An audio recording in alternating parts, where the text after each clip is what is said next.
आज विश्व खाद्य दिवस है, खाद्य खाद्य सुरक्षा दिवस है। विश्व खाद्य सुरक्षा दिवस के क्या महत्व के अवसर पर हम प्रोफेसर दयानिधि बाबू से उनके महत्व के बारे में पूछना चाहते हैं।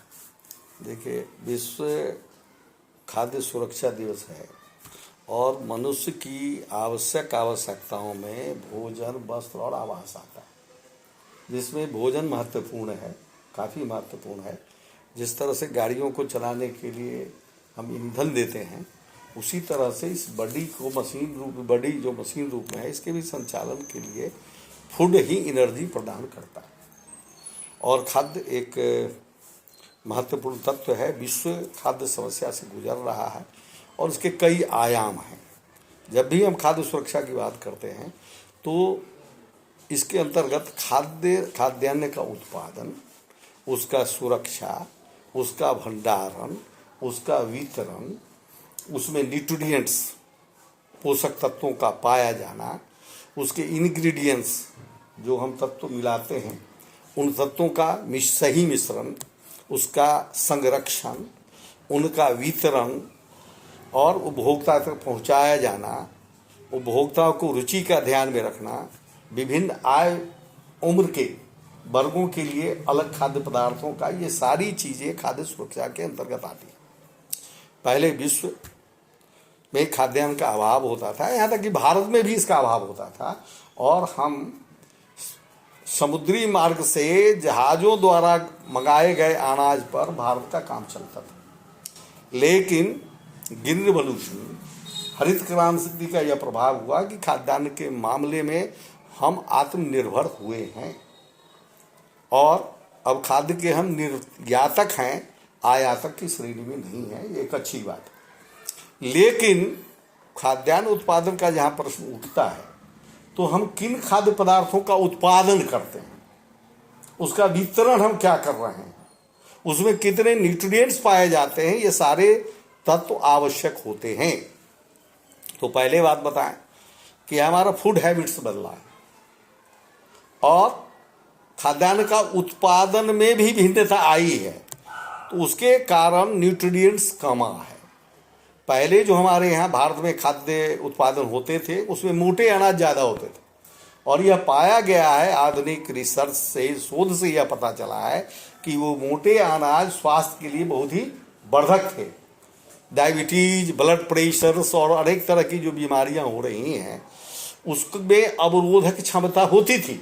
लेकिन अभी जो खाद्यान्न का उत्पादन हुआ तो ग्रीन रिवॉल्यूशन के बाद दो वस्तुओं के उत्पादन पर ज़्यादा जोर दिया जाने लगा, एक राइस, चावल और दूसरा गेहूं, और अन्य मोटे अनाजों का उत्पादन कमा।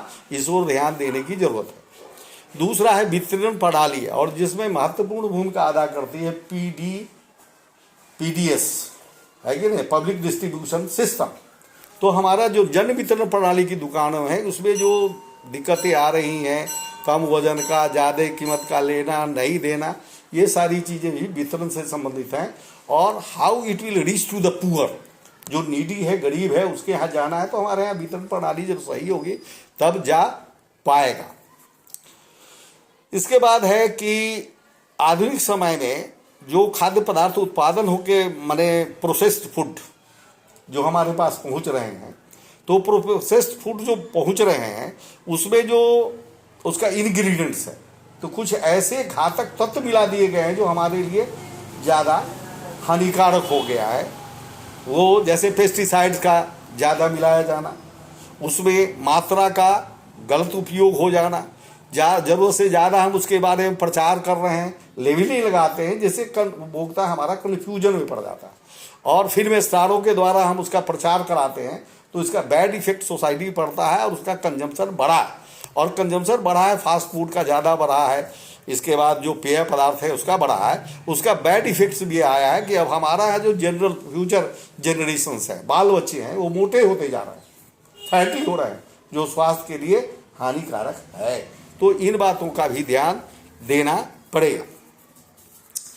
तो इस तरह से यह देखना पड़ेगा कि अच्छा उत्पादन हो, अच्छा वितरण हो, और ये जो हम फूड प्रोडक्ट्स हैं वो खास के निजी हाथों में ज़्यादा हैं, छोटे पैमाने पर जाता है, इसलिए मानक का इसमें इस्तेमाल नहीं होता। आए दिन समाचार पत्रों में जो हम देखते हैं तो ज़्यादा ध्यान खराब बातों के यहाँ और ही आकृष्ट करता है, उसके लिए न्यूज़ होते हैं कि खाद्य पदार्थों में मिलावट ज़्यादा आ रहा है, बैक्टीरिया पाए जा रहे हैं, वायरस पाए जा रहे हैं, उसमें जो तत्व मिलाए जा रहे हैं उनका उचित मात्रा में मिश्रण नहीं है।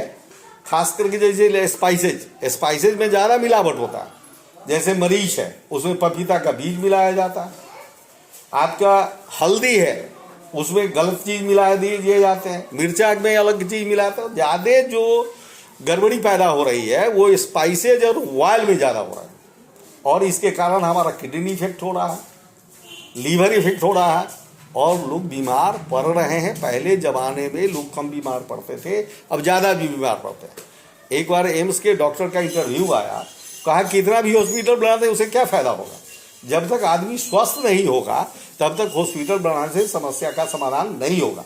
पहले कम लोग हॉस्पिटल में जाते थे, अब ज़्यादा लोग हॉस्पिटल में जाते हैं। तो ऐसी स्थिति में फूड हैबिट्स और फूड मैनेजमेंट पर हमको ज़्यादा ध्यान देना पड़ेगा। इसके लिए हमको वितरण प्रणाली सही करनी पड़ेगी, उपभोक्ताओं को जानकारी देनी पड़ेगी, फास्ट फूड को घटाना पड़ेगा, मोटे अनाजों के उत्पादन को बढ़ाना पड़ेगा, न्यूट्रियस फूड का सप्लाई हम ज़्यादा करें। इन चीज़ों का ध्यान रखा जाना अति आवश्यक है। इसीलिए खाद्य सुरक्षा का सिर्फ मतलब यह नहीं कि हम आदमी को भूखा छोड़ दें और उसे भूख से निजात दिला दें, यह मतलब नहीं है, बल्कि हम खाना एक निश्चित पैमाना, फूड स्टॉक एक निश्चित मानदंड के अंतर्गत दें। और